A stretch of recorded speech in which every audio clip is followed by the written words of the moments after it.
зерттеу жұмысын жүргізгім келеді. Сіздерге зерттеу жұмысы жүргізген ұнайды ма?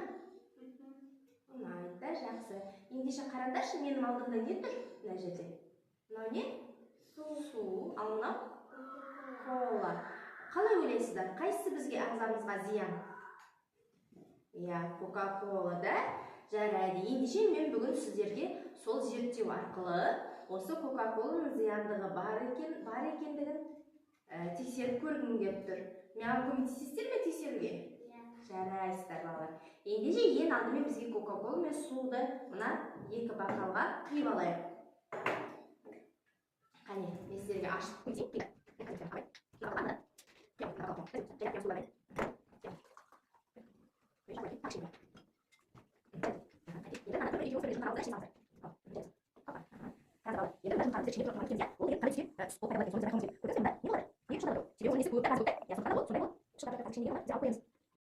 Ал енді балалар қараңдар, мына жаңағы салған жұмыртқамыздың нені шығарып көрейік. Қане, ала ғой.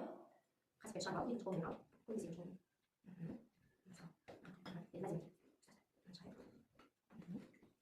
Қараңдаршы балалар енді. Түстері қандай болды? Суда тұрған жұмыртқаның түсі қандай? Ақ та, сол күйінде қалды да. Ал Кока-колаға салған түсті жұмыртқасы қандай болды? Қоңырқай да, қоңырқай түске боялып тұр да. Себебі бізде Кока-колада не бар? Бояғыштар өте көп қолданылған екен Кока-колада. Ал суда бізде тап-таза сол күйінде қалды да. Сондықтан да бізде Кока-коладан өте біздің ағзамызға не екен? Зиян екен да.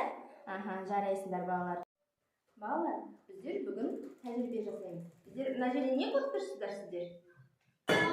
Кола және су. Біздер ең бірінші кола мен судың екеуінің қайсысы пайдасы бар екенін тәжірибе жасап көреміз, иә? Колаға бізге пайдасы бар ма? Иә. Коланың пайдасы бар ма біздің ағзамызға? Жоқ да, оның пайдасы зиян. Ал судың пайдасы бар да. Қазір ең бірінші мен сіздерге несін ашып, кола мен судың қайсы зиян екенін көрсетемін. Ең алдымен бізге не керек? Шар керек. Оны су мен коланың біреуіне шарып неге? Суға, біреуіне колаға кигіземіз былай. Қазір мен сіздерге тапсырма беремін деп айтамын.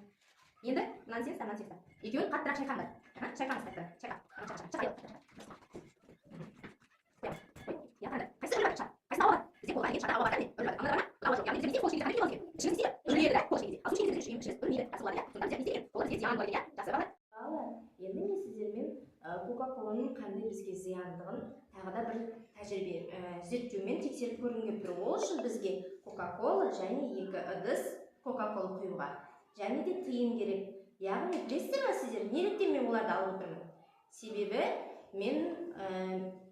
менің білуімше бұл Кока-кола көптеген темірлердің таптанғандығын тазартады екен, балалар. Соны тексеріп көрейік, иә? Мен сіздерге қазір кішкене ыдыстарымызға су Кока-коланы құямын.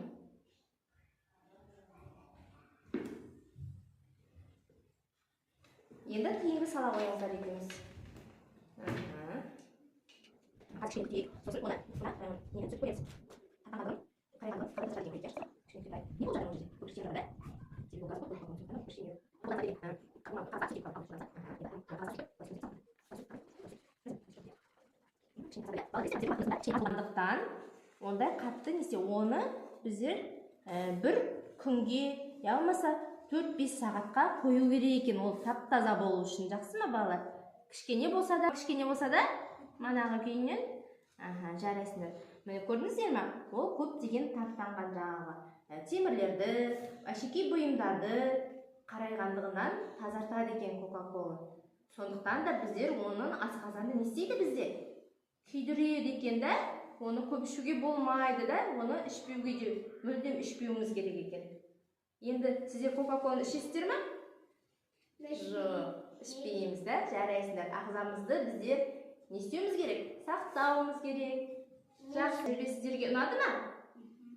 Қандай тәжірибе ұнады? Қайсысы ұнады? Зерттеу жасаған ұнады сізге да? Жақсы.